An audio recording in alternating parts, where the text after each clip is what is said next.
Live broadcast.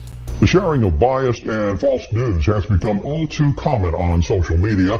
More alarming, some media outlets publish these same fake stories without checking facts first. The sharing of biased and false news has become all too common on social media. More alarming, some media outlets publish these same fake stories without checking facts first. Unfortunately, some members of the media platforms to push their own personal bias and agenda control exactly what people think, and this is extremely dangerous to our democracy.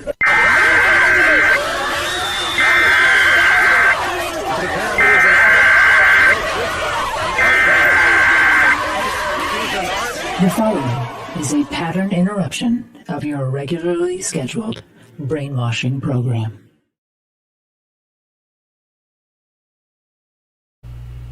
Welcome to the Reality Operating System. I'm Peter Duke, and I'm joined with Tracy Connors, and we're going to talk about the Dead Voters Society today. How you doing, Tracy? I'm good. Feeling better than dead. How about you? Being better than dead is good. Yes. As far as we know. Yeah. As far as we know, that's right. Anyway. Yeah. No tangents. No tangents. That's right. No tangents. Right. Exactly.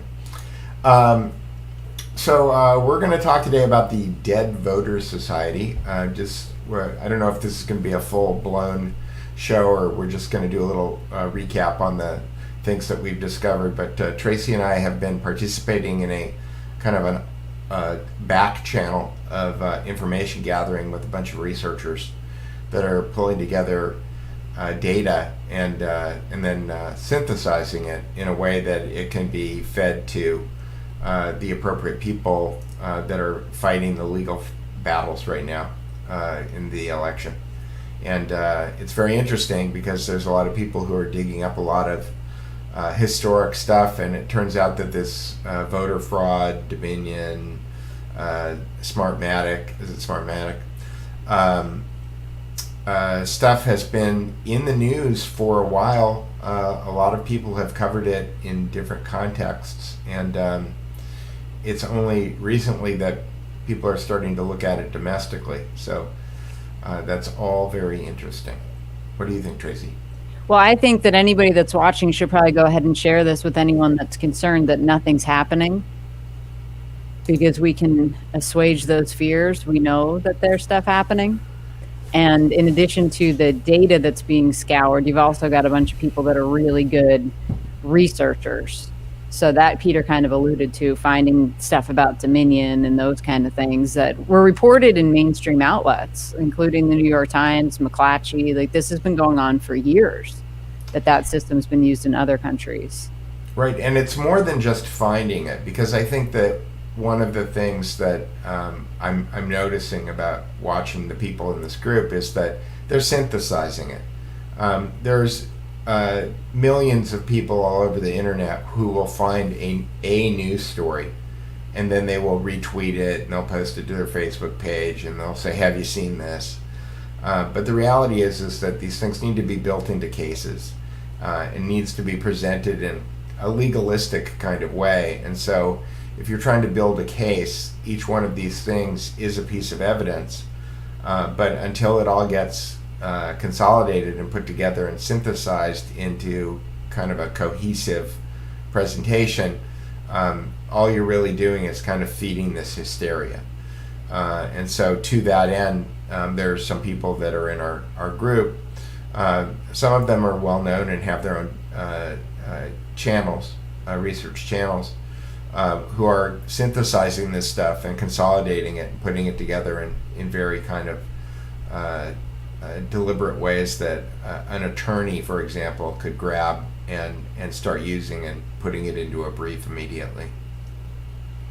Yeah, I mean, one of the big hurdles to this story is understanding the technology that's involved. And I admit that I don't understand the technology that's involved totally, but having people that do and can then explain what it means in a way that not only the attorneys can understand, but the general public can, is incredibly helpful. Right, and it was interesting to discover yesterday. I've got a little video clip I can run of John Oliver. John Oliver, curiously, almost exactly a year ago on November 3rd, 2019, did a 20-minute expose on the problems with voting machines. And Luke Rutkowski posted this video last night and was talking about it. And I found this interesting clip. If I can, did I upload it? I thought you did. I thought I did, but I don't see it there. So if you could stretch for me while I go find it. Sure.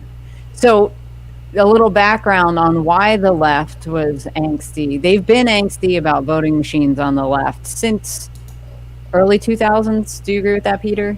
Yeah. And Diebold was 2004, I think. Yeah. right. But if you look at Smartmatic, which we'll go through some of the research that was dug up on that. They've been around in various iterations under various names for a long time, since at least the 90s. And they're responsible for the ballots that ended up creating the hanging Chad situation in 2000. So then they've rebranded, moved along, holding companies, outside investment groups owning them, all these kind of things. And so the left has been wary about electronic voting for a very long time. And the 2016 election, at least in the primaries, there was a whole lot of election fraud. And I don't know if it reached the machines or not, but it was used in California to take the Democratic primary away from Bernie Sanders, because he was set to win. And I think it was the Young Turks, maybe, that did a really good documentary about all the fraud. So the left acknowledges the existence of voter fraud when it screws them, and specifically the far left, I would say, more than the mainstream. But the mainstream will discuss it when it happens in other countries and then pretend that, oh, the same company that's running our systems that did it over in, say, Venezuela or it looks like Bolivia and the Ukraine, they didn't do it in the United States. That would never happen here. Our election officials are far too on the ball for that. And as somebody who worked 2 elections, one congressional and one federal election where the president was on the ballot, I can tell you that my judge of elections was a clown. He was a very nice gentleman, but he had no idea what the hell was going on. And I was scared not to do it again because I don't want to leave that guy to his own devices. Yeah. Well, I guess I'm caught flat-footed on the John Oliver video. For some reason, it wouldn't upload, and the reason... Well, you can play it in a... That's right. If you go to my Twitter, if you go to Peter Duke Photo and you look at my... Peter, why don't you just play it in a screen? You can do that. Okay. Screen share, pull up the video. All right. It should work. The audio should pull through. All right. I will do a screen share. Here we go. Screen share. And tell me if we've got audio. Here we go.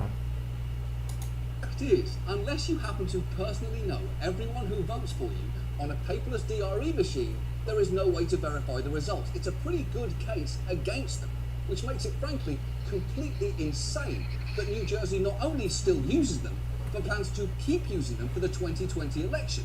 And it's not just New Jersey. In 2016, 20% of voters voted on paperless DREs, and an estimated 12% will use them in 2020, meaning 16 million Americans spread out across all these states are set to be voting on machines that pretty much everyone agrees are deeply, deeply flawed, and if they malfunction, there could be no way of knowing, which is absolutely terrifying. Because what we have to do here is obvious. It's so obvious, in fact. Even this guy understands it. One of the things we're learning is it's always good. It's old-fashioned, but it's always good to have a paper backup system of voting. It's called paper, not highly complex computers, paper. And a lot of states are doing that. Yeah, he's right. That's it. He's just all the way completely right.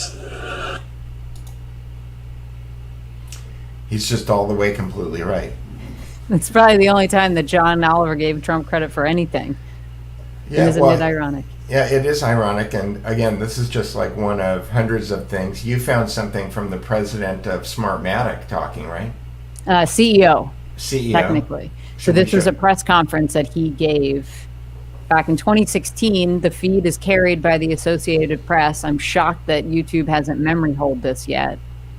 But I found this early in the morning, Tuesday of this week, and made sure that it was handed over to our good friend Jim Hoft at the Gateway Pundit. And did Jim Hoff run it yet? He did. He ran it on Tuesday. All right, here we go. Smartmatic has provided election technology and support services in Venezuela since 2004. Even in moments of deep political conflict and division, we have been satisfied that the voting process and the count has been completely accurate. It is therefore with the deepest regret that we have to report that the turnout numbers on Sunday, 30th of July for the Constituent Assembly in Venezuela were tampered with. Based on the robustness of our system, we know without any doubt that the turnout of the recent election for a National Constituent Assembly was manipulated. It is important to highlight that similar manipulations are made in manual elections in many countries, but they go undetected because of a lack of electronic security and auditing safeguards. So what happened? Why can we stand by the results of previous Venezuelan elections, but we cannot endorse the elections held last Sunday? Our automated election system is designed to make it evident when results are manipulated.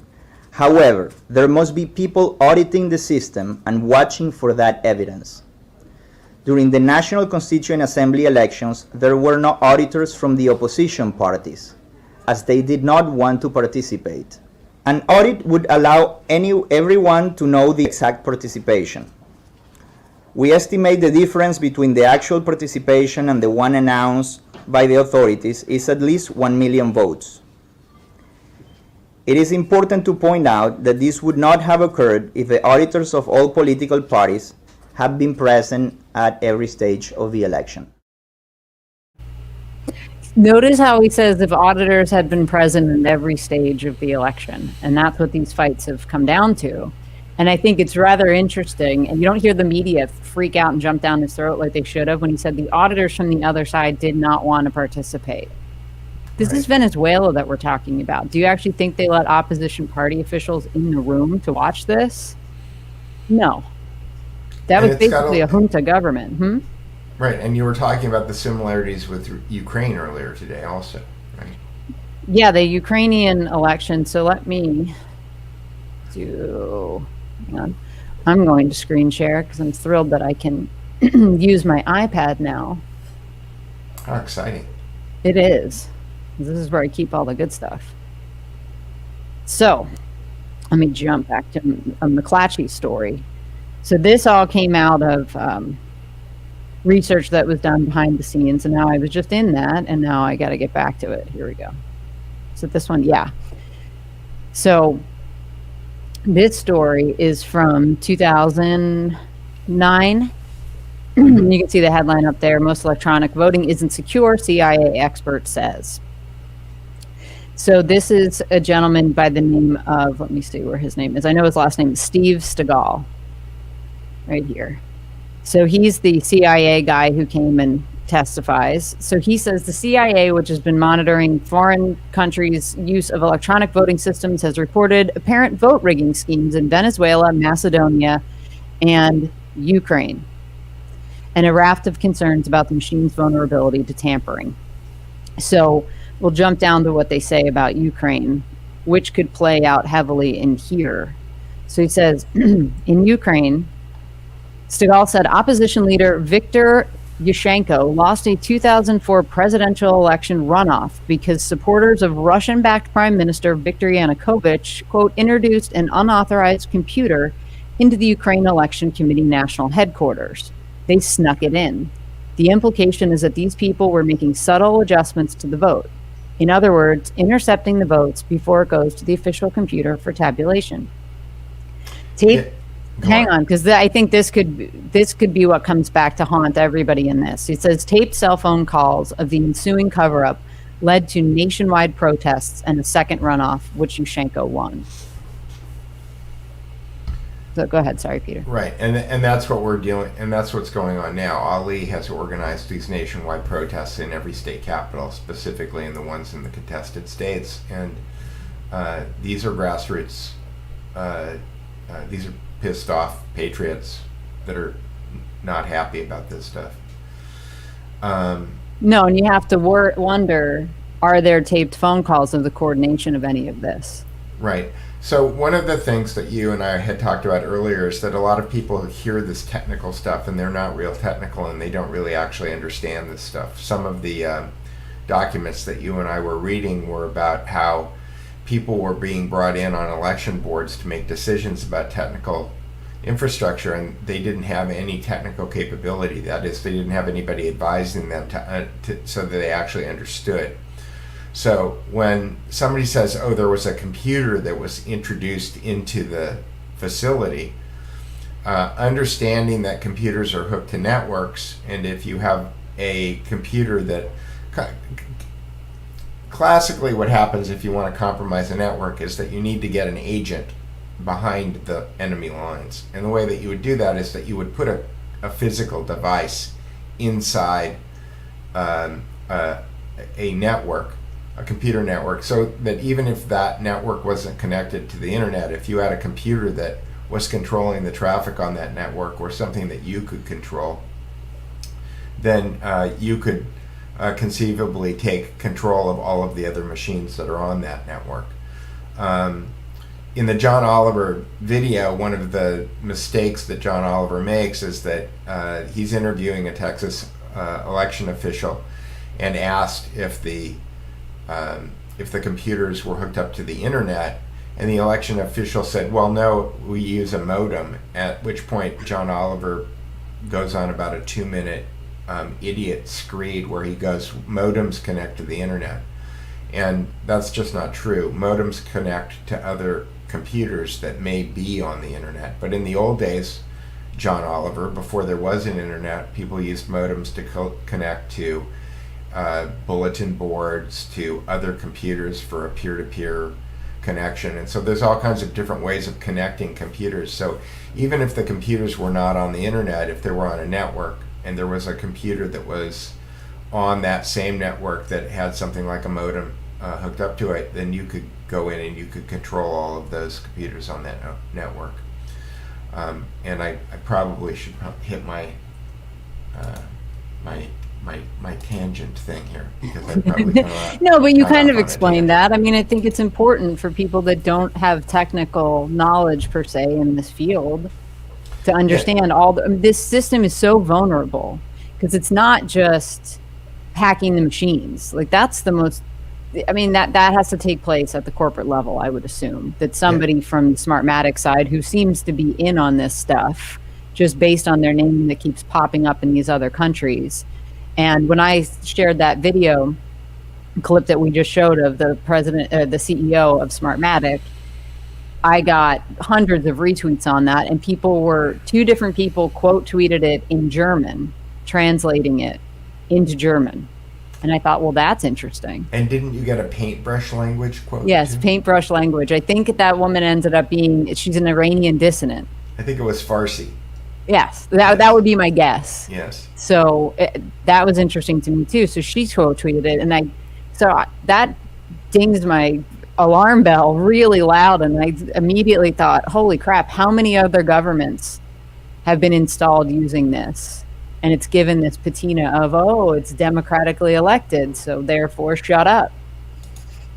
Right, which brings us to, how long has this been going on, and does it really actually, are we limited to foreign governments, or is it domestic? Because one of the documents that somebody posted in the Dead Voter Society is this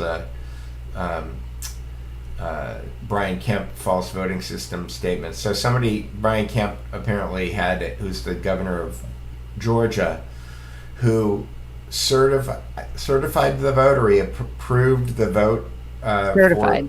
In order for the state legislature to pick the electors based on the vote, and then immediately turned around and said that things needed to be audited. It reminded me a lot of the two election officials in Michigan who voted to certify that county and then immediately filed affidavits saying that they were being threatened. But it turns out that Brian Kemp actually has a history of kind of misleading people, and it seems that he has a pretty good understanding of the voting machines systems that are in place, and has had some kind of contradictory statements based on the reality of situations as far as the way that he presents information, and so I found this document to be quite interesting. Again, one of the many documents that seems to be flowing through the system right now. And what are the highlights on that one? He talks about how hacking never happened when it was clear that there was evidence that something did happen. Let me see. I don't want to read it verbatim, but I guess maybe that's the only way to do it. I have never released or given out anybody's social security number. We had an employee that did that, so that's absolutely fake news. That was the employee was working for the Secretary of State, and the Secretary of State is under the governor. Let's just start at the beginning here. Well, it's a long, boring, and dry. I'm just trying to, how do we tie Brian Kemp to knowing that this situation could happen? Right. Well, I guess the net of this document is that Brian Kemp understands all of the nuance of this stuff, and so for him to pretend that he doesn't, when he's claiming that the reason that he's approved the electors to be selected and went ahead because the law said that he had to. Well, he's the governor, and I think that he has a certain amount of discretion, and he's pretending like he doesn't.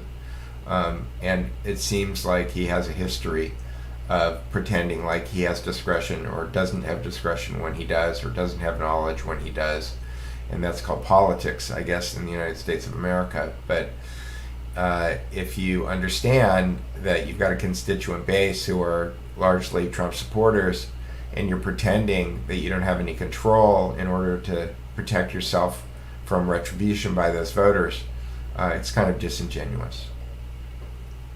Well, there's another factor at play here that if you aren't ready to jump to the press conference that was held by the Trump legal team, one of the issues that was raised by Sidney Powell in that, and I know you have some aesthetic things to talk about, but before we jump into that whole thing about the presentation itself, Powell pointed out that it would be very easy to cut deals as a politician or somebody running for office with Smartmatic, Dominion, whatever name they're going by, and just slide some money across the table and say, fix my election for me.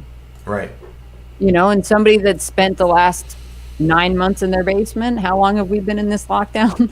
I mean, I don't really want to campaign. So this is the percent of the vote that I would like in each of these states. Just make sure that the algorithm takes whatever numbers are inputted into it and turns them into this percentage on the other end of it. So at this point, any politician who's standing in the way, one of the first things that comes to mind is, are they compromised? Did they buy their election? And I think that I'm at the point right now where we just need to start assuming that everyone is compromised, and we need full transparency. And elections shouldn't be, the decision-making process about how elections work should not be political in any way, shape, or form. I'm thinking of Purple Thumbs. There's a company in Boston, I think, called Votes, VOATZ, that does biometric blockchain voting, meaning you could vote anywhere, conceivably, if you had a device that biometrically confirmed that you were the person making the vote. And by that, you just mean like facial recognition or iris scan or something like that. You don't mean I got to draw blood, right? No, biometric means it could be your thumbprint. It could be the way you look. It'd be something that's biologically attached to who you are, and there's a variety of different things to do that. One of my favorite ones when I was getting into biometrics 20 years ago is something called vein pattern recognition, VPR. So it turns out that the vein pattern on the back of your hand is as unique as your fingerprint. Wow. And so they make machines that you can stick your hand in, and it scans the back of your hand, and it looks for the vein pattern on your hand, and it can determine that you're Tracy or that you're Peter just by looking at your hand. So whatever the biometrics are, I mean, a lot of our smartphones have thumbprint readers now. All of the new Apple phones have facial recognition. Clearview has been in the news with their facial recognition ability. It turns out the computers are pretty good at figuring out who you are. They're pretty good. And if you tie that to something like blockchain technology, what that would allow you to do is it would allow you to verify that the person who's casting the vote is the person who's supposed to be casting the vote. And then it allows you to cast the vote in a secret ballot. That is, the powers that be don't necessarily need to know what your vote is, but because of the blockchain technology, you could go back later after the votes have been tallied and make sure that your vote is one of those votes that's in the final group that's been tallied. So you can double check to make sure that your vote has been counted. Now, the one thing that doesn't take care of, though, is the issue that we're running into right now, which is why we call this thing the Dead Voter Society, and that is that you've got a lot of people who are in the system right now who seem to have voted that aren't alive. That is, they showed up, and that so being able to go and validate that your vote got counted doesn't help you if there's a bunch of people who don't really exist whose votes were used to cancel out your vote. And so there's certainly some issues that need to be resolved, but this isn't political to me. Deciding whether or not it's paper or digital, deciding about what software you're going to use, all of that stuff, that shouldn't be a political decision. That should be a standardized decision, and it should be made using multiple constituencies to double check each other to make sure that there's no funny business going on. I don't think that has anything to do with politics. That doesn't solve the media problem, because democracy in a environment like we're in right now, where the media has total air superiority, that is, Twitter and Facebook are telling you that Joe Biden is the president. NBC, ABC, CBS, all of the rest of them, they're all telling you that Joe Biden is the elected president, when that isn't the case. There's a lot of people who simply want to believe that, and if you understand that that's the media environment that we're in, then you look at what's going on before elections with polls and the reporting and the 3.5 years of basically a media coup on the president. Then democracy becomes undone, because you have a lot of people who are just being brainwashed. So, but I've gone off on a bird walk. I got to get better at having those banners. I've gone off on a bird walk about media, but the idea is that there are ways of managing electronics. We do live in, it's the cliche, it's the current year, right? We do live in the 21st century. It is 2020. We have the ability, I think Luke Rudkowski tweeted out the other day that American Idol or somebody like that has the ability to count 14 million votes during a commercial break. Right. And we're still counting votes in Georgia. It doesn't make any sense. But there's a reason that the system stayed in place the way that it is. Right, because it supports fraud. Yeah. And this whole thing is a fraud. But this is going to be the fight. Because you have to, this is the biggest stakes that I don't think anybody really recognizes that. Okay. If the stream keeps freezing on you, log out of the application and log back in and see if it'll work, or switch to one of the other platforms. We're on YouTube. Or check your bandwidth, or come up with a screen name, Right. or put in an icon, or whatever. We're not tech support. We're not talent. We're not tech support, and I have less tolerance than Tracy does for people who don't put up icons and create crazy names. And Correct. So anyway, the stakes of this are enormous. I mean, it could redound all over the world. And as we've been watching this shiny object in the States as our distraction, which is a reasonable distraction, the rest of the world has erupted against lockdowns. right, and the Ukrainians and the Venezuelans may be asking the question: did we actually elect the people that are in control of this Right. country? And if I've got Germans tweeting me about it, are they asking that? And you've got the Germans out at the Brandenburg Gate getting turned the fire hoses on them and pepper sprayed because they're not behaving and staying at home like they were told. Is So this how Angela Merkel and all of the people in the European Union stay in power? Is that they just electronically control elections? It's a lot easier than fomenting a color revolution, which we've discussed before. Just having the machine fix it for you. And as you brought up today, behind the scene, the whole thing with Volkswagen Right.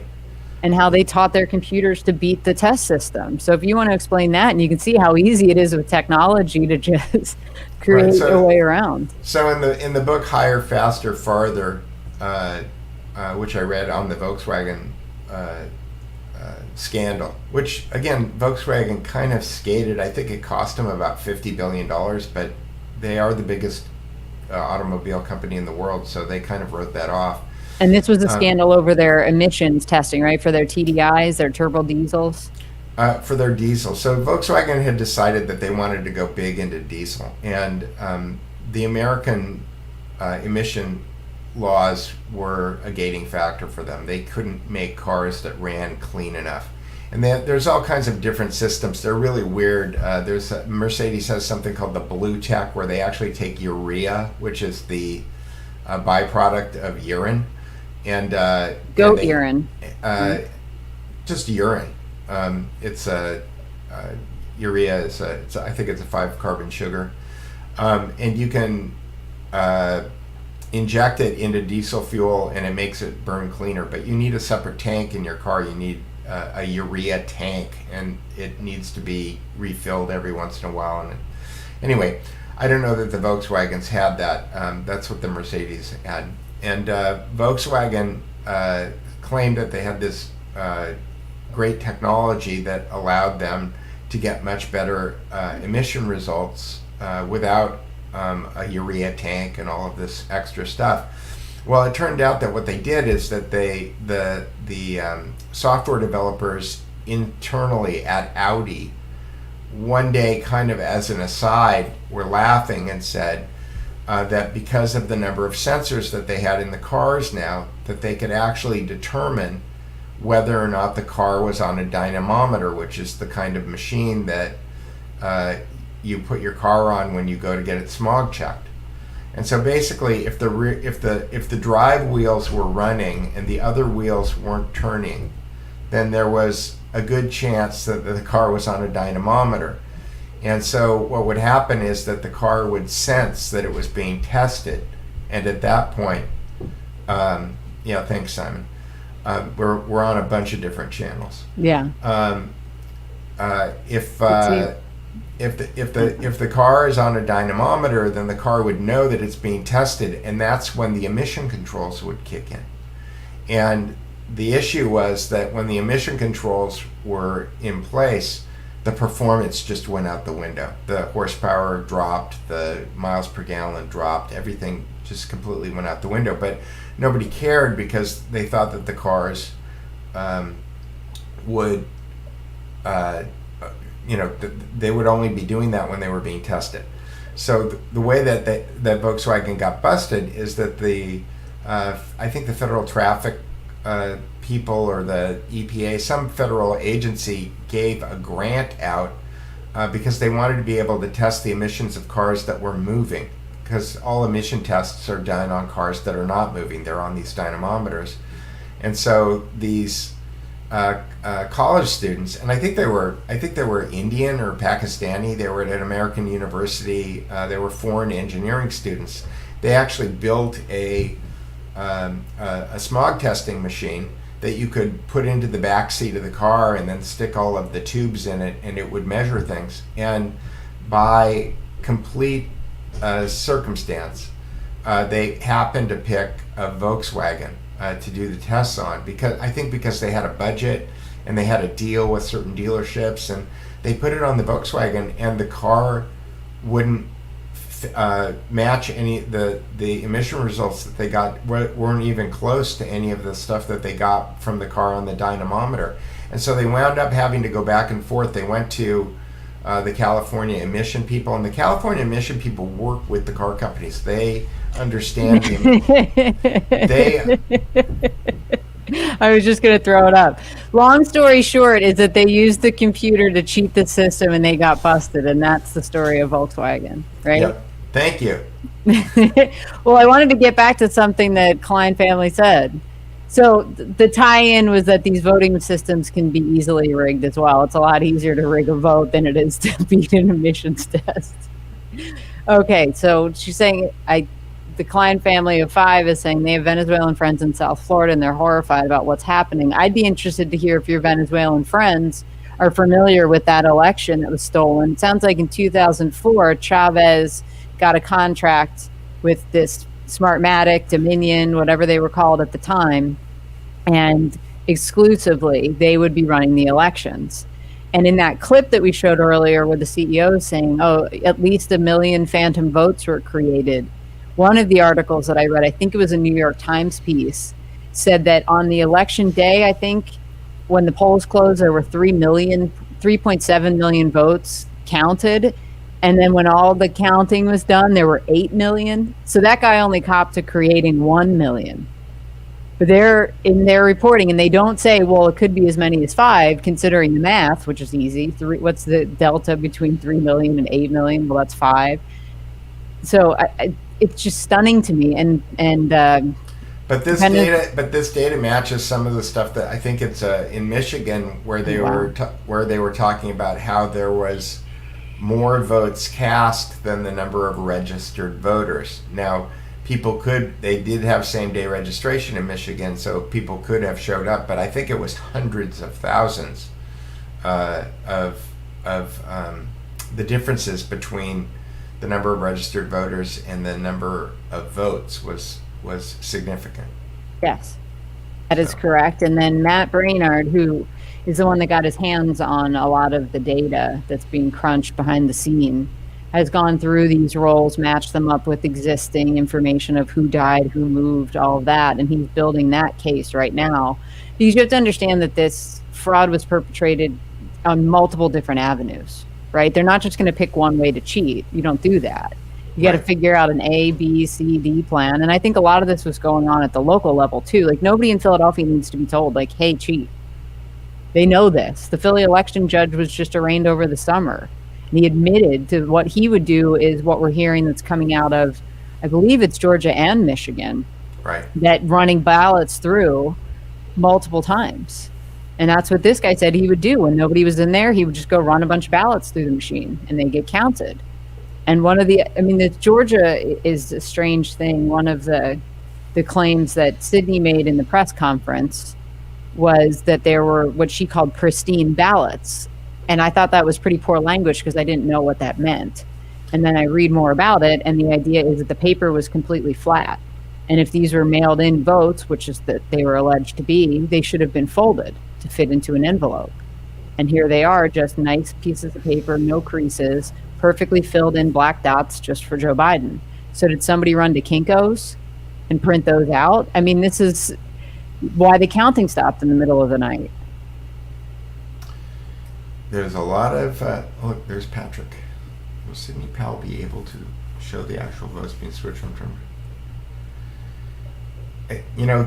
Will she be able to show the actual votes? I have seen, and I think that it was in the Brainerd data that Tracy was talking about, how there are log files that show the counts over time and things are switching in the log files. That is, a total is at a certain number at some timestamp, and then at another timestamp the total goes down and the total for something else goes up. So that things are switching. So there are logs that I've seen, and I believe that is being put into the evidence file. So. Yeah, I think that stuff comes from the feed that was used by the networks too. People have been digging through that as well. So when you see on election night that they're getting these vote tallies, they're being broadcasted somehow from these machines that we're told are completely offline. They're going to some central database and they're getting pushed out. So people have dug through, like, that raw data exists and you can look at it and you can watch. This is where people are saying they're finding votes that were flipped from Trump to Biden, but they launder them through the third party candidate for some reason. Well, that's because they didn't want the numbers to match up in real time. Yeah. So the votes would disappear from Trump. They would go down to a third party candidate, and then a few minutes later, the same number of votes would pop up back into the Biden column. So a lot of ballots are being received back. There could be a reason for that. In Pennsylvania, at least, they set up what were called voter centers in specific locations where I could have gone, applied for a vote by mail ballot, filled it out right there, and turned it back in. So that just because they're received back the same day doesn't necessarily mean that there was any lag between getting it through the mail. So that's one way to explain that. I don't think it explains away everything at all. On John Oliver's map, though, talking about those paperless voting machines, I did notice that Pennsylvania, Florida, and there was one other swing state that was on that map. Yeah, it was Pennsylvania and Florida for sure. Oh, Georgia. But we got away. Georgia, well, Pennsylvania, Florida. At least where I was, we didn't. I used a touchscreen voting machine, but it did print out a receipt ballot that I then had to feed into a machine. And it had a barcode on it, and I know that could be potentially data in that barcode, as we've seen some researchers online asking people, hey, did your ballot have a QR code or any kind of code on it? Because that could be what the machine's reading and not what I think it is. So the machine I type in, I'm voting for these guys, that barcode could say something totally different. Right. I took a picture of my barcode with my phone. So did I. When I voted. Well, and you have to wonder, it's illegal to take a picture of your ballot. What is Simon saying? Is it illegal to take a picture of your ballot? I believe so. Okay. What's Simon saying? When Guccifer 2 wrote a data augmentation code, he did it only to improve the U.S. 2020 presidential election process. It was designed to proportionally oversample the minority class. How do we know that? Yeah, I would love to know that that's true. Yeah, So he's do saying too. the richest 1%. Okay, I'm seeing this person still having trouble with their feed, then hop over to YouTube. We're over there as well. So forced vaccination are in general. Okay. Great. We'll check that out when we're through the election stuff and on to fighting against being stabbed. Vaccinations. Yeah. Yeah, I know. I have many friends, of which I'm one of them. It's like over my dead body. Yeah, I know. Nobody's explained what the barcodes are for. So there's obviously information on them. They don't print them out for fun. Right, but we can translate them because it turns out that all of those barcodes are actually a standard language. So. Well, I tried running it through a barcode reader and I got nothing. Okay, well, that'll be my next thing to do then. Well, I'm trying to find out if it's illegal to post pictures. I remember it was a big deal in 2016 where they were saying they weren't going to allow it onto Instagram and Facebook and all those things. So I guess different states have different laws. That you weren't going to be allowed to do what? Take a picture of your ballot. So Georgia, they say the law prevents photographs of ballots. Illinois, you can't take a picture of your ballot. Let me see what it says in Pennsylvania. See if I broke the law here. Yes, but with limitations. Okay, I'm good. Let's see what California is. They're not even on the list on Snopes, Peter. Sorry. Snopes, the definitive source. Of course. It's my first stop. I have it bookmarked. Yeah. I woke up this morning, this is a tangent, thinking that I wanted to do a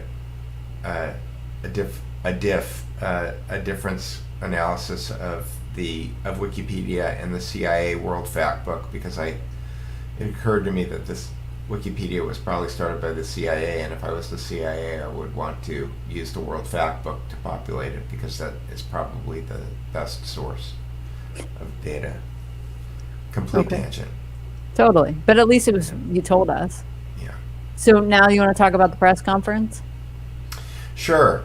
I'd love to talk about the press conference. The press conference was a visual nightmare. And this is the press conference. We were Giuliani and Sidney Powell, and I can't remember that other woman's name that's a Trump attorney, where they...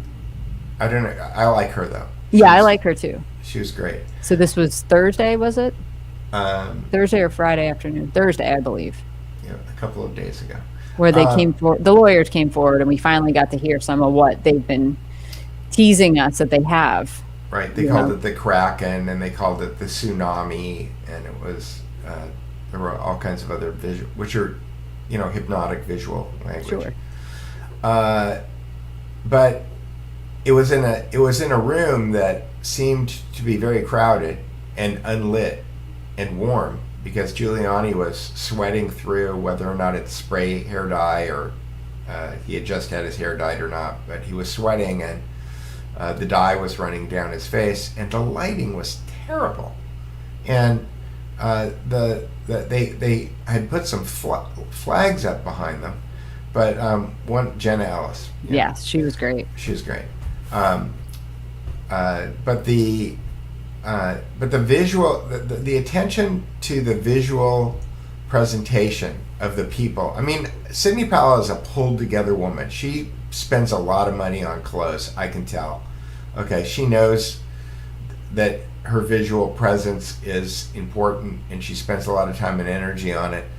And it just seemed like they could have picked a better room. They don't have a media consultant. They don't have a Tracy or a Peter on staff that's saying, okay, in New York City, they do all the fashion shows in New York. There's 100 rooms that you could go rent, that you could make sure that they've got the right lighting equipment in, that the air conditioning works, all of those other things happen, so that when you present your case, that you make the best pictures possible. Instead, it looked like a complete haphazard, kind of last minute pulled together thing, and I thought that they lost a lot of points as far as their visual presentation was concerned. Yeah, it was bad, and they announced it in the morning. So to Peter's point, it's not that hard. It looked like a hotel conference room kind of deal.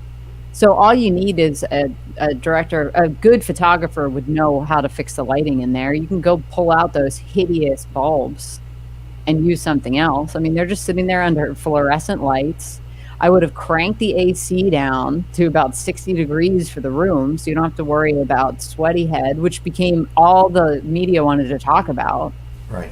Which you can't give them. I mean, they would have picked on something silly and ridiculous like that anyway, instead of dealing with what was being discussed. Right. So, yeah. Pat was a model in New York. He knows how many rooms you could rent. There's a lot. Well, think about how empty everything is. They've probably shut down film production again. They could have gone to a studio. Then you've got Trump Tower. They don't have a nice room in Trump Tower that was lit for maybe The Apprentice. The lobby has got like a 70-foot ceiling. I mean, Trump Tower would have been a great place to do it. Right. I get it that people that are smart can look past it, but you've got to win the persuasion game. People on who are smart have levels. icons. What do you say? People who are smart have icons. Not everybody has a YouTube account set up. I forgive people on YouTube for not having icons. Okay. No, it's visuals count. That's my and it's why the right loses almost every single time, is because they think that if they've got a clever intellectual idea, that it's going to trump the optical sensibility of the audience, and that's just never true. Never.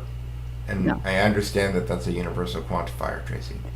Sure. Yeah. But I mean, you can think about it like if somebody you're talking to has spinach in their teeth, you're going to be fixated on the spinach in their teeth Right. to the point where you're distracted from what they're saying.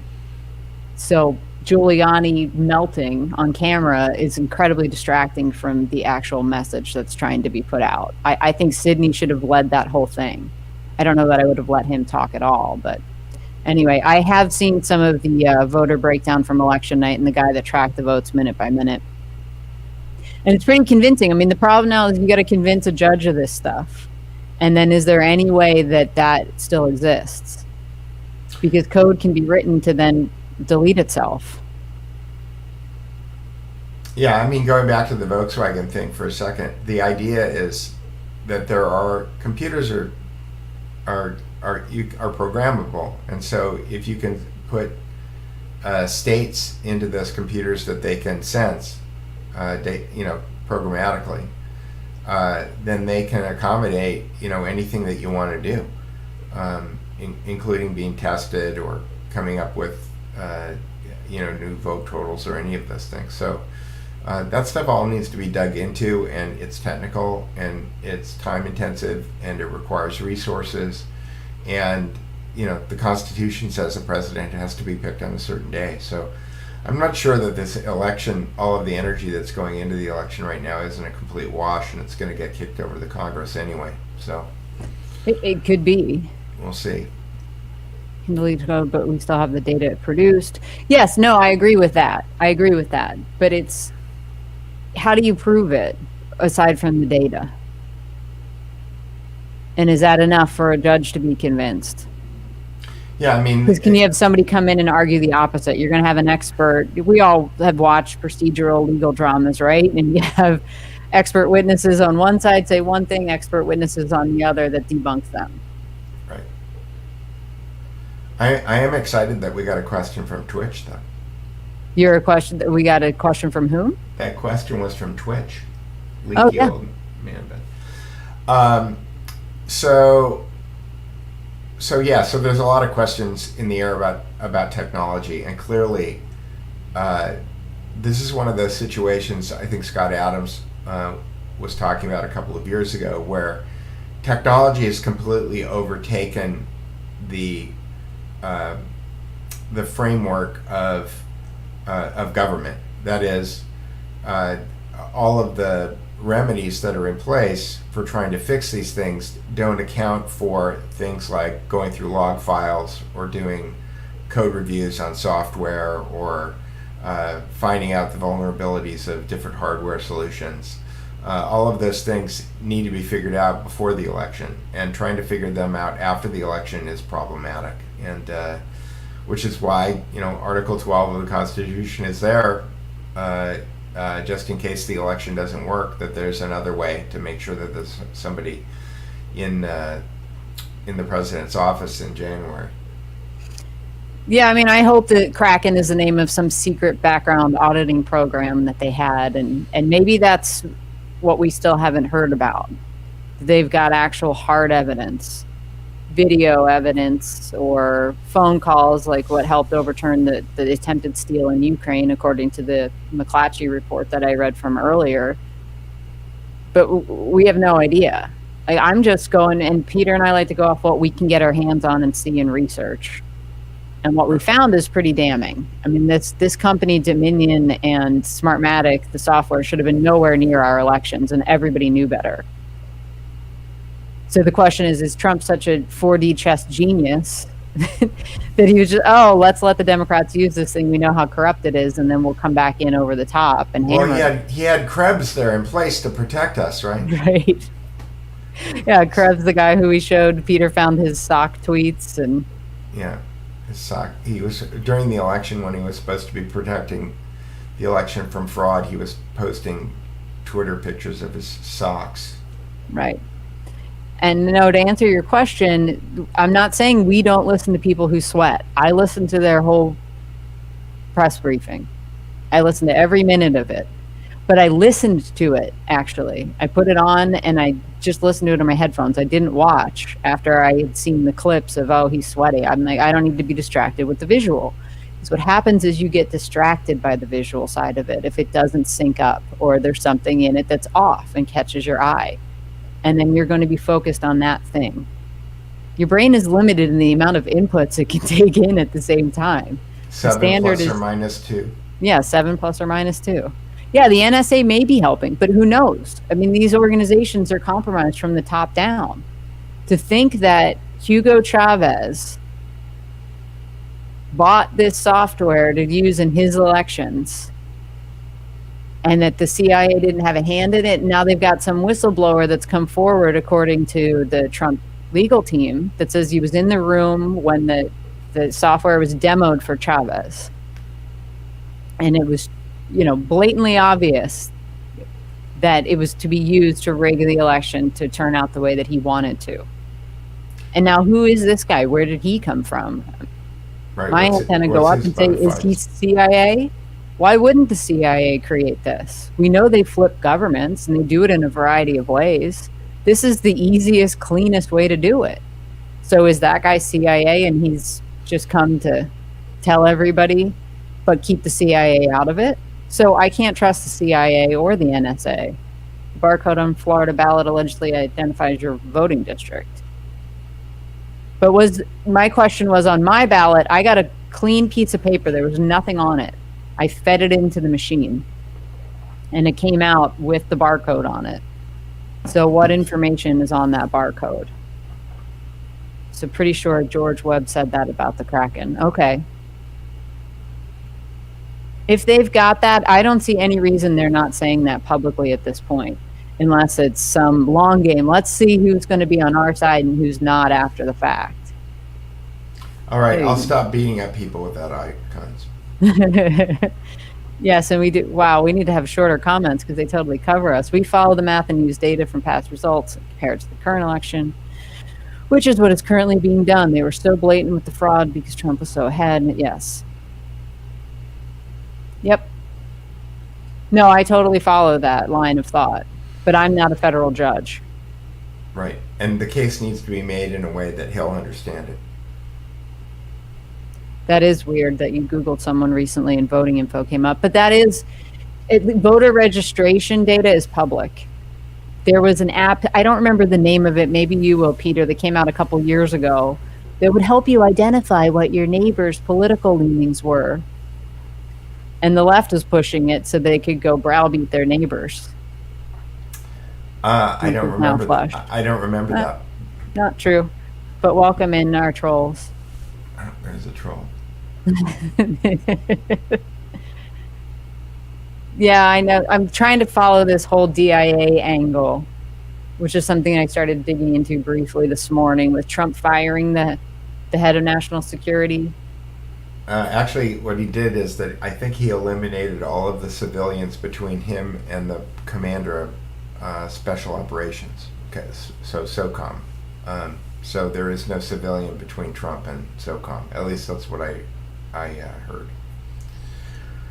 Interesting. Well, we'll see how that plays out. Yeah. I don't know that Venezuela, it's a possible diversion from NATO. I think this is used all over the world. Yeah, I mean, it's a divide and conquer. Servando Gonzalez in his book talks about how, Castro and David Rockefeller were buddies, and his premise for his book, Psychological Warfare and the New World Order, is that Castro was there as a controlled opposition guy. That we needed an enemy in the Northern Hemisphere in order to facilitate the military budgets, all of the different black operations that were going on, that if we didn't have an enemy that had a knife to our throat, that we wouldn't, be able to build as many fighter jets and nuclear weapons and submarines and things like that. And so that it was incumbent upon the people in control to maintain that illusion. And so to that end, maybe Venezuela and Chavez fit that role in a post-Castro. Yeah, and he was always kind of painted as best buddies with Castro, and I think he had to have been 35, 40 years younger than Castro. So if you're thinking long game, which is how these people play, you want to set up your next boogeyman that's close enough to the United States that you can use him to scare the American people. And then it just so happened that Chavez went and died first. So one of the other countries that they said this was used in was Bolivia, which is run by another communist, Evo Morales. So how, there's enough evidence that we have of overthrowing governments by all kinds of different means. This is the most recent book that I read that I would recommend. And this is all, some of it is war, most of it is just bloodless and kind of arm twisting stuff. But running a vote system that gets to pick the winner that you want is a real simple way to do it. It's better to blame dead Chavez than... Yeah, but that's what exists, right? The software was started in Venezuela. The CEO who we showed earlier admitting that they had at least a million phantom votes made up was Venezuelan. The company is still owned by him and his brother. They're Venezuelans. I don't think this was some long game that was set up in 2004 to pay off in 2020. It's not to say that the NATO allies aren't using it too. Well, and that's kind of a typical marketing approach anyway. The United States has got a big population, and a lot of times when people are test marketing new products like software, they'll start in a small country because they have, less infrastructure that they need to put in place. A small country like Venezuela, you might be able to control it with 1% of the total amount of assets and resources that you would need in order to control a country like the United States of America. Yeah, let me see what their population is. Venezuela. Venezuela. Yeah, so their population in 2020 is 28.5 million. So that's that's the size of New York. Right. New York's like 30 or something. Mm-hmm. Yeah, so it's a good test market. Right. Anyway, well. Yeah. Was there anything else that we found that you wanted to share? I could just share the graphic that I made for the Dead Voters Society. Let me see. Nice. Share a screen.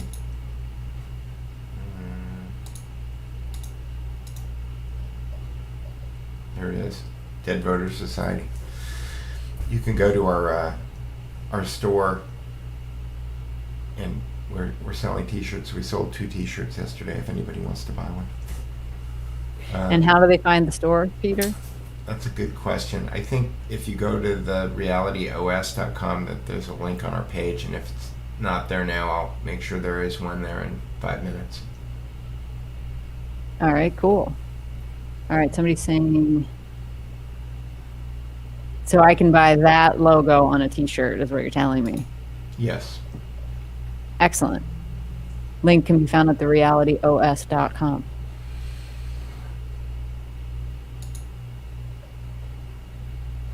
And like I said, if it's not there now, it'll be there in 5 minutes.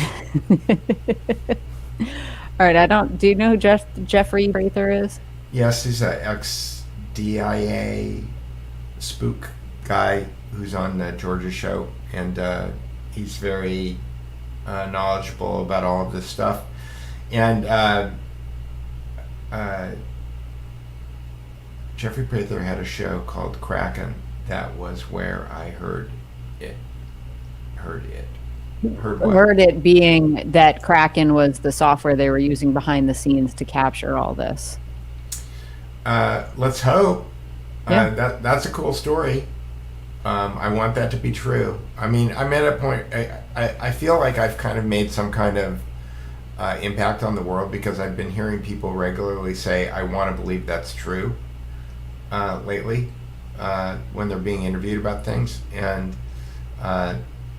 it makes me hopeful that if people are starting to analyze the information that's coming in that kind of framework, then we're moving in the right direction. People are thinking again, as opposed to just believing. Thinking is preferable to believing at this point. Absolutely. All right, let's see. We got some more comments, questions coming in. Remember correctly, concept tactic called flood the zone. They flood the media with the reality until everybody believes it or at least repeats it. Correct. Yeah, and that's what's going on now. I was going to take pictures. I was in the supermarket yesterday, and all of the magazine racks have President Joe Biden on them in the supermarket. I just walked in and I said, if you didn't know what's really going on, you would think that Biden really got elected. Absolutely. But there's enough people. I mean, I think that they're pushing that really, really hard right now. So exactly, the fact that media and social media are trying so hard to keep this quiet should be a red flag. If you smell smoke, then we should look for the fire and not ignore it. Well, and these are the people that were telling us that they had surefire evidence for 4 years that the Russians meddled in the 2016 election. And now I asked the other day, has anybody heard anybody say a word about Russian interference in this past election? Why didn't they get involved? And wouldn't it be fantastic if they were spying? I mean, how many other countries spy on our stuff? Did any of them catch the shenanigans? Well, and Krebs guaranteed us that the Russians had nothing to do with it. Right. But I mean, we know the Five Eyes countries, we all give access to each other's, spy capabilities. So because we don't spy on our own citizens, we'll just let the UK, Canada, New Zealand, and Australia do it for us. Right. So how many of them were watching? Right. Well, just send Richard Downer over to ask George Papadopoulos questions. Right. Yeah, so who knows who's got the goods on this, and that would be great. But like I said, I mean, there's so many governments on the chopping block if this stuff goes sideways, and the truth is what we believe that is the truth, that this was completely orchestrated, and the software was used to do it as one angle. I see the Warren flood thing, flooding ballot boxes. Let's see the video.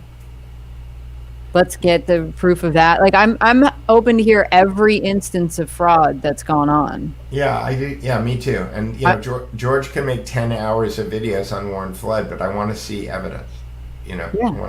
Show me some evidence. Yeah, and as Simon mentioned earlier in here, he thinks Guccifer 2.0 is tied to this. Well, can we prove that out?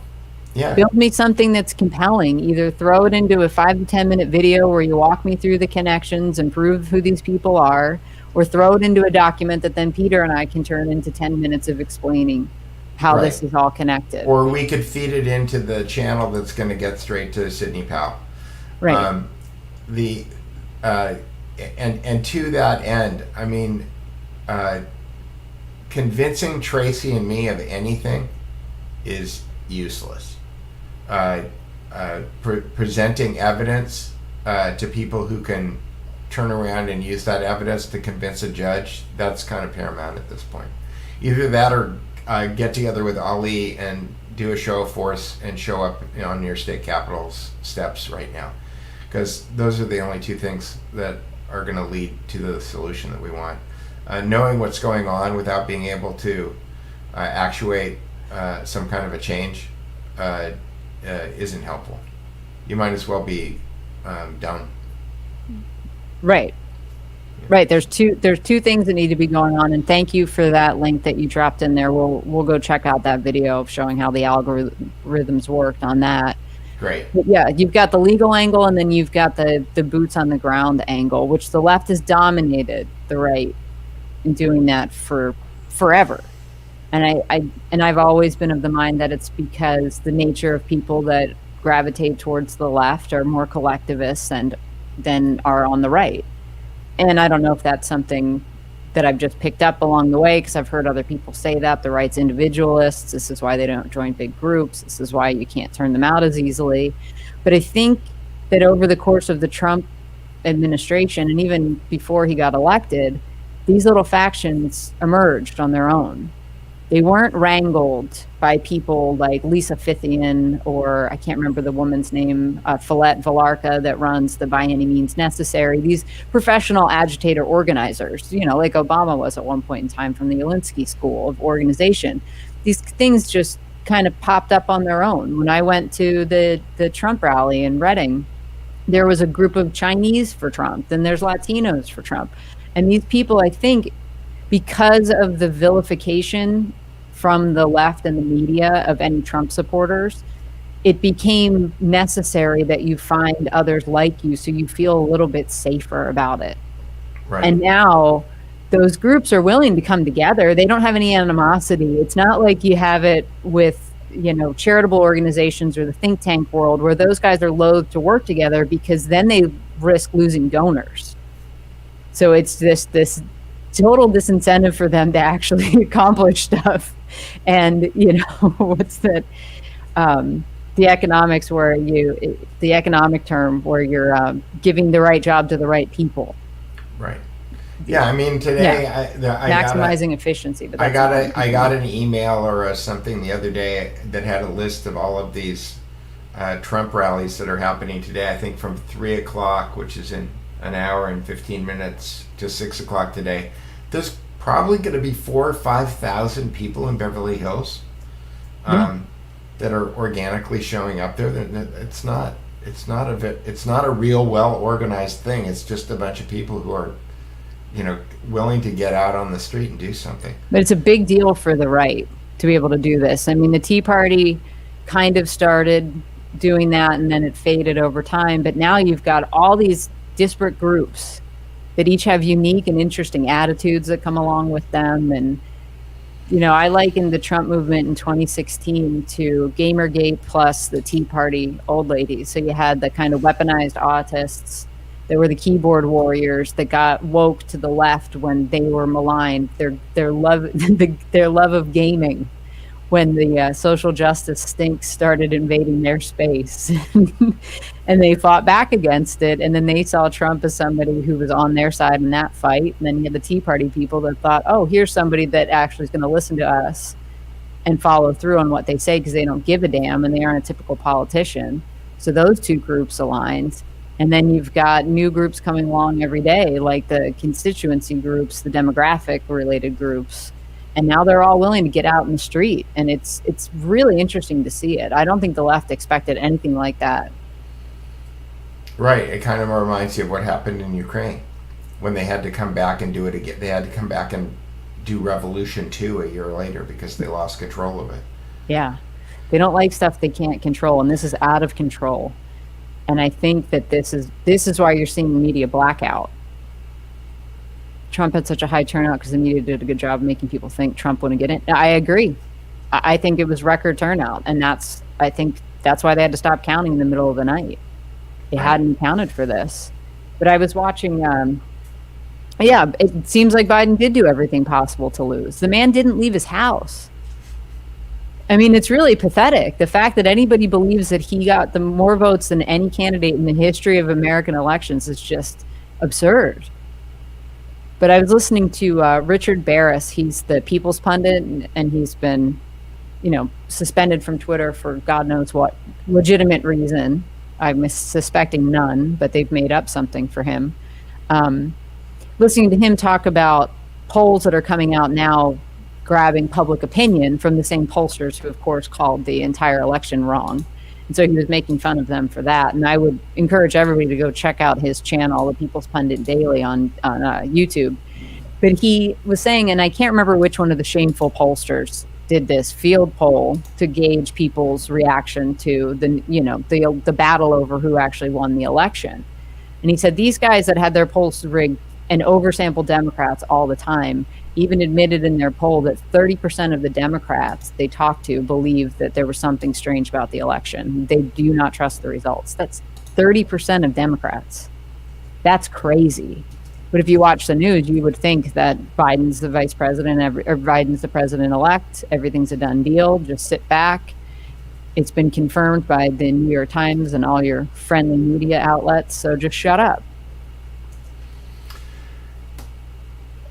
Yeah, I don't live in the United States of AP. Yeah, I don't either.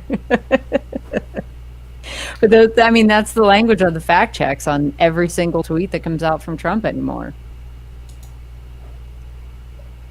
Yes, we talked about this earlier, that Twitter's already talking about giving the handle to Biden. Yeah, actually, this is another. The Twitter thing handle, that- it is. I know, but I went and I researched that. I went and I read. So basically, what happened is some reporter called the government services office, or whoever is in charge of making sure that the different elected officials have their Twitter handles. And they asked them, "Are you going to hand it over?" And they said, "Well, we're going to hand it over to whoever's the president." They didn't specifically say they were handing it over to Joe Biden, and you go and you read the answer to the question that they gave, but that didn't stop the Hill or anybody else from writing that headline. So go read what the government office said about handing that account over, and then compare it to the way that the story is being spun, because it's, No, they lie in the headlines all the time. Yeah. And that I'm the Annie Leibovitz of the alt-right. Didn't you know that? Yes. Yeah. See, look, they said, thanks, Peter, will do. Yeah. As you should. But I would encourage you, if you see headlines that seem outrageous, go actually read the article. Yeah. Because a lot of the times you find out that, oh, that headline doesn't even shouldn't be attached to the text that I'm reading. And I'm trying to find this. Did you have Scooter's tweet handy? About what? About where he found CNN. He took apart one of their articles. If not, I can pull it up.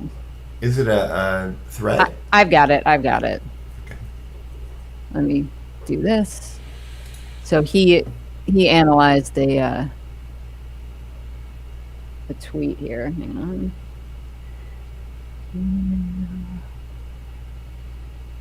on. Okay. Nope, not that one. I want this one. Okay, here we go. So. Oh, right. Yeah. So let's stick with the facts, guys. Scooter, the editor. He's a director too. He directed Hoaxed. He was the co-director of Hoaxed, and he was the editor of Man in the Arena. And I think he's working on a movie I think he's directing a movie for Lawrence Southern right now. And I think he's working on another project. I don't know if we're allowed to discuss it yet. But anyway, so he's got this highlighted so you can see it says this is Dominion voting systems in Venezuela. So they're trying to pick apart the stuff that was said at that press conference. So under this facts first, it says none of this is true, meaning that Dominion was connected to former President Hugo Chavez. Dominion has no corporate ties with Venezuela and the Clinton Foundation or Soros, which was all said in that press conference. So then he's got this highlighted in red because here's how this paragraph starts. Smartmatic was founded in Florida by two Venezuelans and did provide election technology to the Venezuelan government. So you've undermined your fact check in the second paragraph under which it started. So then we've got the Clinton. What's that? Oh, okay, let's see. Neither Dominion nor Smartmatic have corporate ties to the Clintons or Soros, a major Democratic donor. While Dominion did agree to donate its technology to the emerging democracies as part of a program run by the Clinton Foundation. So I don't know how you get from that to they have no corporate ties. Is it just because no money was exchanged? Because they're saying, oh, they donated it. It's because they don't think somebody will read past the sentence that they wrote. Exactly. So according to the foundation's website, Dominion said in its statement that it had, quote, no company ownership relationships with the foundation. It's a semantics game. Right, because company ownership doesn't have anything to do with the other 5 ways that they could be connected, right? Right. Money, influence, compromise, ego, or family, right? Ooh. It just makes me think we should check the flight logs of Epstein's plane for the Dominion CEO. That would be fun. Yeah, that's not a bad idea. Smartmatic, too. Yeah, anybody from Smartmatic. That's what I mean, Smartmatic. I keep saying the Smartmatic is the software that's run on Dominion. Anyway, so here's the final tie. And while the chairman of the board of Smartmatic's parent company is also on the board of a foundation run by Soros, Soros himself is not involved in either company. So they're not connected, guys. Shut up. And Keene over at the Rebel figured out that Dominion and the Tides Foundation have offices next to each other on a single floor in a building in Toronto. Right. So could that be foreign interference? Yeah. Yeah, it's interesting that just going back to that Twitter idea that you highlighted is that George Webb always talks about doing network analysis, and these journalists are not doing any kind of network analysis. They're saying they're looking at the corporate connections and saying, oh, well, there aren't any corporate connections, so there not be any connections. When there's all kinds of other different ways that they could be connected. And social clubs, other organizations, like look at the CFR people. How many people could we connect through that? Right. Christopher Wray is not in the CFR, but his father has been in the CFR for 50 years. So, yeah. So, and I saw that Dominion has supposedly left that Toronto building site, and the Rebel News updated their story about it to say, hey, well, they say they've left, but they're still on the call box in the lobby has their corporate name on it. They still have the address listed on official documents of the city. So, yeah, you can get up and leave in the middle of the night. Has anybody not seen the movie The Game? Yeah, it is collapsing. And this is why I think one of the reasons that I'm convinced that the left is super scared is because of the draconianness of the newest round of lockdowns. Yes. I don't know that they're fleeing, though. I don't see them fleeing. I see them doubling down. Well, I think that I don't know that they're fleeing.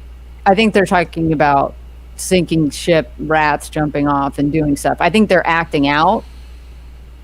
I think maybe, and at this point, if you keep pressure on, maybe somebody flips. Yeah, I mean, that's the end game. Yes. But to answer this question, yes, wasn't Moloch Brown of Open Society's part of Dominion? I believe that's true. And that's Lord something Moloch Brown, right? They're running scared. I want to believe that's true. Yeah. I don't know what you're asking about the media. So if you could rephrase that in a way that I can understand it. Queen. I was thinking about changing. A lot of people have changed their Twitter to President-elect so-and-so. I was thinking about Empress-elect.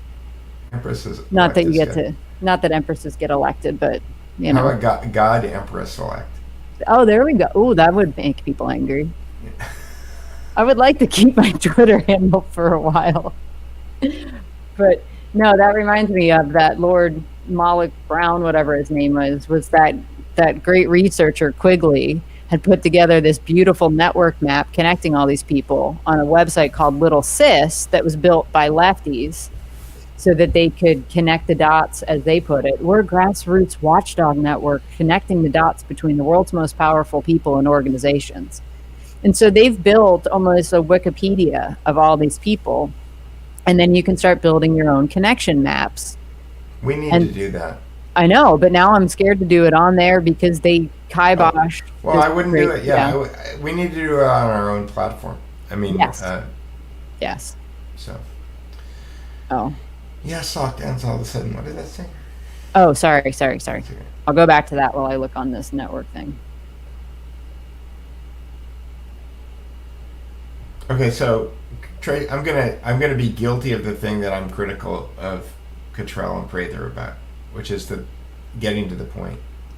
I understand that rambling videos like the one that Tracy and I are making fulfill a certain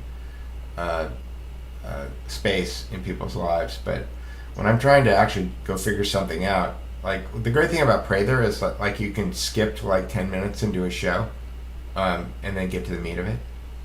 But that's usually what I find myself doing with him because he has a lot of preamble.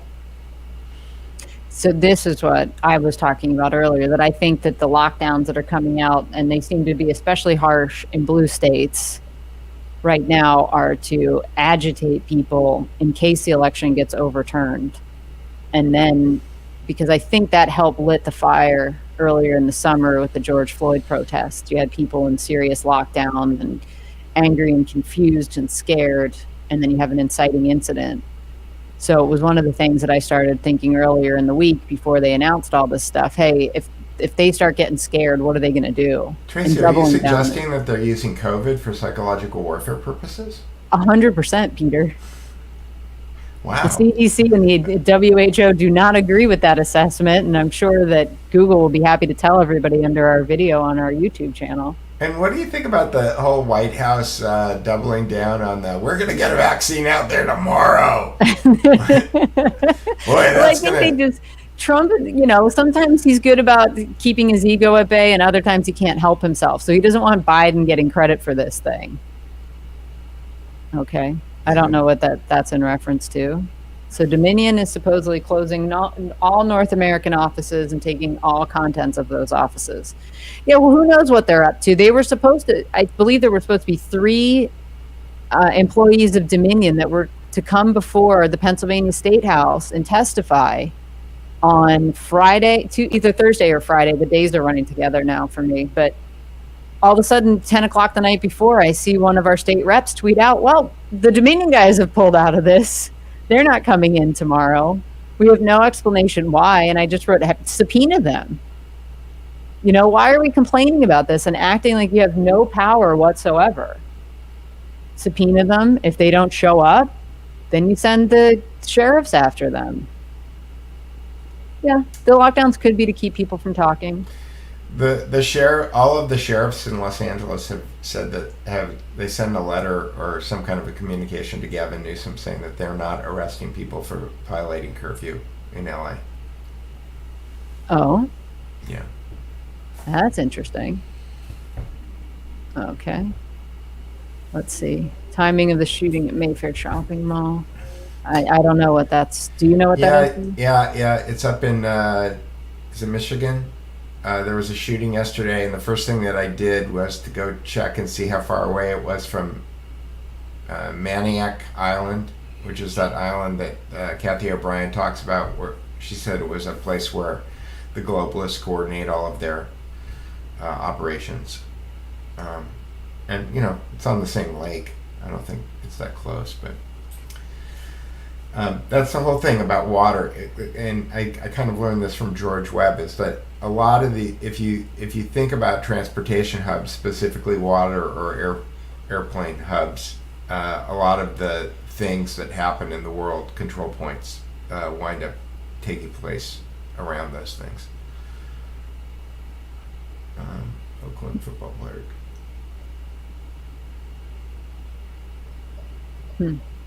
There's no video of that shooting at all. Interesting. Yeah. Okay. I don't know which Ezra we're talking about, intern for Biden. Ezra Levant? No, Ezra. Or Ezra from Vox? Could be. Yeah. That's what you're talking about, right, Peter? That island? Yeah, Maniac off Michigan. With no cars. It's got an airport. No cars. Yeah, so I don't know what to think about that as in regards to the mall shooting. Yeah, I don't either. It's just immediately I just started thinking, that's... Yeah, she said she was taken there. Correct. Yeah, and I just wanted to, while I have it, show everybody this this Little Sis website. It's called littlesis.org, S-I-S. So this was the page that they have on Mark Malloch Brown, who, this is all the data that they have on individuals, and then you can jump to organizations. So he was a former UN official, red flag, writer for The Economist, of course, and number 2 at the United Nations, and as well as serving in the British cabinet and the Foreign Office. He now sits in the House of Lords and is active in both business and the nonprofit world. So, and this was my favorite part of this guy's background. He served as Deputy Secretary General and Chief of Staff of the UN under Kofi Annan. Now, Peter, remind me, didn't Kofi Annan have to leave because he was doing all kinds of nefarious things. I'm not a big expert on Kofi Annan, but there is a guy Inner City Press, who I follow on Periscope and Twitter, who covers the UN beat, who was thrown out of the UN. I think Kofi Annan was involved in stealing. There was like some oil for food scandal with him, and he had to step aside. But so this guy, the reason that I brought him up is because he's the chairman of Smartmatic. And so this website, you can link over to Smartmatic. I can look at who he interlocks with and look at who's the top. Larry Summers. Isn't that wonderful? Yeah. And here's George Soros. So they've got him connected on here. Oh, Sandy Berger. Is that the guy? Yep. Sandy Paul Berger. Wolfowitz. Yeah. But Sandy Berger, for those that are younger, probably don't remember, he was a Clinton apparatchik, right? National Security Advisor to Bill Clinton. And he went into the National Archive, tore a bunch of documents that he didn't ever want disclosed out of whatever they were in, and literally shoved them in his pants. I thought they were in his socks. I mean, they were someplace in his clothing. But this site is a great research tool, and somebody built this awesome map of all the links between Dominion and Soros and all the people that are involved, and then this website just took it away. And Carol Quigley's account is, I think that guy he's not a conservative. Like, he didn't start out on the right. No, he's just one of these researcher guys. And so Ezra Cohen Watnick. See, it's good when you put all those names, because then we know what you're talking about. Right. And just to kind of bring this home, the reason that we wanted to talk today, and we haven't been talking about it for a while, is the idea that throwing out all of these things in comments is great. It makes an interesting, fun show, but it doesn't really change the landscape too much, and it doesn't move the needle. So we need to get better about synthesizing this stuff into documents or web pages or whatever it is, whatever the medium is that you're most comfortable in. Synthesizing this stuff does become important now. So yes, it does. But this is a good point, and he later corrected himself down below, so I can tell you what it should say instead of food is COVID. So he's saying shutting down for COVID makes the court process slower. Zoom everything. That's a great observation, because I hadn't even picked up on that. Yeah, it messes everything up. Yeah. And it's Pennsylvania. I'm supposed to be wearing a mask right now. So, hello, Governor. Hello, Health Secretary Levine. I'm not within 25 feet of anybody else, and I'm in my damn apartment. I will not be wearing a mask. So when I was told about this, my initial reaction was, oh, okay. Everybody should get ready to see me on Cops then. If they're really going to do this stuff where we're not supposed to wear masks the second we leave our house, we're just basically all the time. That's the new standard in Pennsylvania. I was walking down the street yesterday with I put a bandana around my neck, and when I walk into a place where they require that you wear a mask put in, I just pull it up and put it down. I walk in, I do my business, I walk out, I pull the mask down. But I'm walking down the street with my bandana around my neck. And I walked right by a police cruiser, and the guys were sitting there, and I just eyeballed them. It's like, you gonna bust me? Gonna bust me? Most cops don't want to do that. They didn't raise their hand and swear to protect the Constitution, so they could go bust somebody for not wearing a mask. It's not. But the problem becomes, how do these states make up for the gigantic budget gaps they have now after shutting down? And instituting fines is a damn good way to do that. Yeah. So I don't know. I mean, my legislature and all this just passed a budget where they cut a bunch of stuff. So I'm sure the governor's not going to sign it, but that was nice. Like, can you guys do something about the election too, please? I don't know, Tracy. All right. Any final questions or comments? Let's see. YouTube is starting to let people I watch normally about politics finally back. Oh, that's good. So they're adding the people that you normally watch back into your recommended feed. Yeah, some of the stuff has changed a little bit. I feel like it's relaxed. The hammer has been lifted a little bit. Yeah. It all depends. Yeah. It all depends. Like I said, I got banned off Twitter for posting Tim Benford's law. It's crazy. and accused of posting revenge porn. That was just last week, right? 2 weeks ago. Was it 2 weeks ago? Yes, it was before you went to San Francisco. It's all a blur to me, Tracy. Yeah. Well, this is another good question. I don't know what happened to Hunter's laptop. I keep asking that. Where is it? Why aren't they running that in parallel? That's what I'd be doing. Undermine Biden's legitimacy so people are okay if the election gets overturned. They're like, great. Now we don't have to have somebody that we know is a crook. Right. I mean, I understand why Giuliani's not talking about Hunter's laptop because he's busy, but why isn't Bannon talking about it anymore? Why don't they just release the whole damn thing at this point? Yeah, why don't they dump it? Well, I mean, Giuliani called out the FBI in that press conference. And that was the best part of the press conference. The best part of the press conference was Giuliani saying, what has the FBI been doing for 3 years? Maybe we need a new agency. That was like music to my ears. It was like, yeah, I could go for that. Oh, great. We're happy to have you.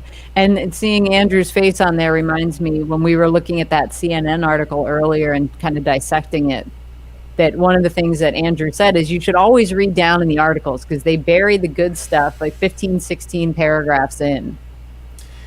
A lot of times it's the last paragraph too. That's called a buried lead, LEDE. And I do that a lot. You can do it with books too. A lot of business school books, you can read the first chapter and the last chapter, and then after you read the first chapter and the last chapter, you can go read the first paragraph and the last paragraph of each of the chapters in between the first and last chapters, and you can get 90% of the value out of the book doing that way. Likewise, if you see a big, long New York Times article, a lot of times just skip to the end and read the last 3 paragraphs and see what they're saying there, because a lot of times they're just hiding what they really want to say or what the real news is by going there. Yeah. And to answer the question that popped up earlier, yes, I believe there is a way to permanently delete a Facebook account and all its posts. I just don't know how to do it. So I would suggest running a DuckDuckGo search, how to delete your Facebook permanently. Yeah, read from the bottom up. That's an interesting way to do it. The issue really is that does it really actually ever get deleted? Because my guess is that it's when you delete an account, what it means is that you can't access any of your information anymore. Well, thank you, Connie, for updating my knowledge on that one. And the thing is that I don't care to learn all these things, so I just hear little bits and pieces. I'm like, okay, tell me more about the things that I'm not going to comply with. Right. Yeah, it matters not to me. Tracy's an anarchist. Yeah, I don't listen to these guys. Like, you show me where it says anywhere. I didn't sign the social contract. I haven't seen a copy of the social contract. If you've got one, please send it over. Right, and they always tell us that we have one in high school, but I've never seen it. No. I mean, Lysander Spooner wrote that in the 1800s. Did I ever sign? I don't remember signing the social contract either. No, and then there's this game where it's like, well, I think I can't remember which one of the documents, the founding documents, the Declaration or the Constitution that says for us and our posterity in it. And it's like, oh, okay. So that was where we were signed up for this, which is like us and everybody that's born after us forever and ever has signed That's the it. Constitution. Okay. Yeah, because my daughter was in a play called Miracle in Philadelphia, and that's one of the things they sing about. You have to go into settings, delete it that way. Only in Cali can you force them to remove you from their system completely. Yeah, but the way computers work, I'm an IT guy. They delete it from their system. Are they going to delete it from all their backups? Because my guess is they're not going to delete it from all their backups. The same way that Hillary Clinton's email is never really deleted. It's right. Yeah, where are those? It's time to start. Yeah, I don't know. I don't know if you have to wait until after the Electoral College is voted, and depending on how that goes, if you have to wait till this gets fought through in the House before we can start releasing the real Krakens. I'm just waiting for somebody like Edward Snowden, if Edward Snowden isn't already a limited hangout, to really just kind of declassify everything. Yeah. Well, I would love to go to Florida. I might be heading there at the end of the month, or at the end of the year, I should say. You were talking Yeah. about moving there, right, Tracy? I would love to live there. I mean, you have a governor that's just saying, no, this is crazy and I don't have to comply with it. And I'm hoping that if this all doesn't get overturned, and there's a huge possibility that it doesn't. And I've already gone through that scenario in my head. What does it look like? And, if there's any trolls visiting us today, no, I'm not going to cry about it. My life will not be over. I'll spend barely any time thinking about Joe Biden. You won't seem like that woman on her knees screaming at the sky. I will not put on some silly hat. I will not do any of those things. But I will move to a state where I don't have crazy people telling me that I have to wear a mask if I'm inside with more than one person. No. I would rather live in a state where there's a governor that says, hey, I've looked at data, and there's a 99.9% chance of recovery if you get this thing. So please go about your daily lives. You are free to move about the state. Yeah, the recovery rate is still not in the news ever. Never. Yeah, I was in San Francisco. I know I talked about this on our last show, but it's like being in a Michael Crichton movie. People are. I went over to my cousin's house and she said, "There's a big increase in the number of cases," and I said, "Yeah, because they're testing more people." I said the mortality rate is down, but there's more people dying, and I go, "No, there's more people being tested." It's like. Well, it's easy. I mean, the yay science crowd seems to struggle with the math part of science. That's why I got banned from Twitter for saying science. I know. Did science? My favorite Jay Dyer line. Did science tell you that? Yeah, I won't cry either way, but I will vote in the next election, and it won't be them. And I will also fight to get them out. Me too. But you need an actual opposition party.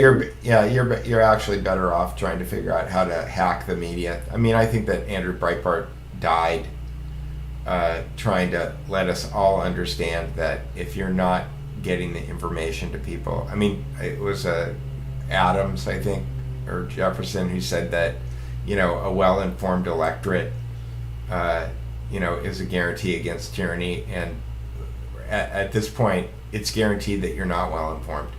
The fact that Tracy and I are doing this, I can tell you for sure, 100%, I don't want to do this show. I don't want to have to provide any kind of information to people out there in the world. But the reason that I'm here is because the media is not doing it. And I'm terrible at this. Listen to me stutter and do all of the things that I do. But the reality is that the talking heads with the ties and the makeup and the lighting, they're not doing it. They're not giving people the right information. They're not delivering truth to people. They're spinning, they're fabricating, they're doing all of that other stuff. And if you've got 99% of the people who are presenting information to the world doing that stuff, and they're not telling the truth, democracy is a joke. Your vote is meaningless, even if the elections aren't rigged. There's too many zombies. It's a zombie apocalypse movie. You've got zombies, rolling into the voting centers and voting, Black Lives Matter. Yeah. I live in the whitest neighborhood, the wealthiest, whitest neighborhood in Los Angeles, and there's Black Lives Matter signs in all these windows of all these houses, and I'm just thinking, are you putting that sign up there because are you virtue signaling? Are you trying to prevent somebody from burning your house down when the riots eventually get here? The neighborhood I live in has no security. There are no police. There's barely a security guard. All of the $13 million houses, you can walk right up off the sidewalk, right up to the front door.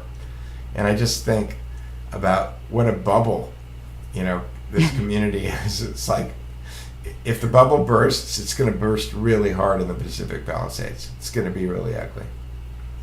Yeah, and listening to you explain that, it's like, yeah, you have the actual dead voting, and then you have the living dead that you have to contend with. Right, yeah, exactly. And so how do you wake up the living dead? Because the media is not going to do it. And everybody, throughout history, people have understood since the printing press came about the power of the printed word. So it's not a mistake that Alexander Hamilton started the New York Post. it's, you know, you don't have to think about why did William Randolph Hearst want to have a media empire at the turn of the 20th century? Did Hamilton start the Post before or after he ran for president? I do not know the answer to that, Peter. Because I know that he made a critical error when he ran for president because he had an affair, and he decided that if he was open and honest about it, that people would Forgive him. Not that they would forgive him, that they would honor that they would take into account his blind honesty about things, and that would be held up as a character attribute. You know, it's preferable to have somebody who tells the truth. And when he lost miserably, he had to refactor that assessment. That's a story that I would like to hear more about. Yeah. For sure. I think I read about it in Brody's biography of Thomas Jefferson. I think that's where I read it. All right. I got a bunch more comments here for us to scroll through. Okay. So, we've got, let me do this. PCR test isn't intended to, yep. Even Fauci's on the record saying that. Yes, isn't this what Elon Musk was raving about on Twitter? Yeah, it is meaningless. Yeah. Like it was meaningless in the OJ case, but don't get me started. Yeah, we'll do that someday. Like, well, tomorrow is the anniversary of the JFK assassination. Wow. We should talk about OJ instead. Throw everybody for a loop. Or we should just talk about every unsolved thing since November 22nd, 1963. That's the show for the next 3 years. Yeah, I'm not surprised you didn't hear back from your governor. I had a colleague of mine who lives in Colorado told me he wrote a letter to his governor. And if anybody's familiar with the governor of Colorado, you can understand what kind of a slur could be used in the letter that would be upsetting to the governor. He used that slur in his letter, and he got notification from the state that what he had done was a hate crime. And he was never allowed to contact the governor's office again. And he said, that was my final communication with you anyway, so I'm not really that deterred. But the problem is that if he's now documented, which means he's in a database. I don't think that he cares Yeah. about that at all. He's well prepared if they choose to exercise that database in any way, shape, or form. Yes, I'm really upset that China will lower my social points. I'm sure my American version of the social points are also pretty low. That makes me happy. I don't want to be high on these people's social list. British intelligence, American intelligence, there's no difference. Yeah, it's all different franchises. And people are always going Mossad, Israel, and I go, that's just the Mideast franchise. It's like, right. If you look at it like the intel agencies are different factions of some theologically driven cult. Just think about them that way. I mean, it's, you know, we can all understand that radical jihad comes in a bunch of different names. There's Al-Qaeda, there's the Taliban, there's Al-Nusra, the ISIS. They're all after the same thing. So just replace that with the CIA, the MI6, the Mossad, the KGB. It's all theater, guys. right. Did you see, speaking of Peter, I was going to save this for tomorrow, but now it contextually works, that the Emmys gave Governor Cuomo, an Emmy Award. They continue to add to their credibility. International Emmy Awards. And what, pray tell, did he get the Emmy for? Well, Here, let me share it with everybody, and then we can read it together, because it gave me such a good laugh. Like, you've got to be joking. But they're not, because we live in clown world. So, here's the original tweet from the International Emmy Awards. Governor Andrew Cuomo of New York will receive the International Emmy Award Founders Award in recognition of his leadership during the COVID-19 pandemic and his masterful use of TV to inform and calm people around the world. The Emmy will be presented to him on November the 23rd. I hope that they're going to be socially distanced and they put a little tiny mask on the Brady. Didn't the last two Emmys and Academy Awards have the lowest ratings of all time? Yeah. Are they trying to beat last year's record? Are they trying to have even lower ratings than they had in the last show? I don't know, but I mean, we talk about these guys as actors, and there you go. He's getting an Emmy. And what you just made me think of is I should have also then tweeted out, "Emmy's so white."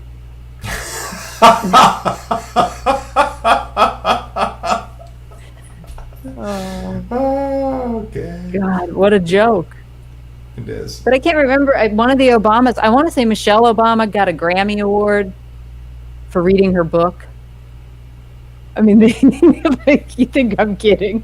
No, well, Barack Obama got the Nobel Peace Prize a week into his presidency when he was bombing Syria or something, right? Yeah. So There's a question for you, Peter. just finish reading. Unshackled by Kathleen Sullivan. Her story is similar to Kathy O'Brien. Have you looked into? No, not yet. I got to tell you though, like after I read the Kathy O'Brien book, I needed to take a break because it's so dark, and I was emotionally impacted by it to the point where it was kind of affecting everything else that I was looking at, and so to that end, I needed to just take a break from that line of reading, and I'm reading a book right now on. What's the name of that book I was talking to you about yesterday, Tracy? It's called Rights. What is it? I have it too. Something right. RITE. Yeah, it's called. I'm pulling it up. Who can get it first? It's called Strange Rights, and it's about how modern people are replacing religion with their own mashups of religion. And again, it all kind of falls in line with the thing is about Kathy O'Brien is that it changes your frame, right? It changes the way that you look at things. One of the I've thought a lot about Auschwitz and the death camps, and how if you're looking at the Steven Spielberg version of things, then you're following the people. Mengele is standing there and he's saying these people go over here and these people go over there, and you're following the people off into the horror route, but then you're not following the other people off who are the people that were selected by Mengele, and that seems to be the Kathy O'Brien route, right? And then what happened to those people, and like how were those things manifested? So the issue with any of those books is that when you start to read them, it makes you start thinking about a bunch of other things. And my bias is that I try to be emotionally neutral about this stuff so that I can be more analytical. And if I find myself getting really kind of caught up in something, I need to back off just for a second or two to get my composure before I go back in. So I will go look at that Kathleen. What was it? Kathleen Sullivan. Kathleen Sullivan. I'll just put it on my list. I've got about 2 or 3 other ones I need to go look at too. But Yeah. It's kind of like taking anything that's really strong medicine. You got to be careful. All right. Anything else? No, I think we should save something for tomorrow. Yeah, and we will be back tomorrow. We're going to see if we can maybe pull a researcher or two out from behind the scene and put them in front of camera. Yeah, that'd be great. All right, I'll see you tomorrow. Good night. Thanks, everybody. Good night, everybody.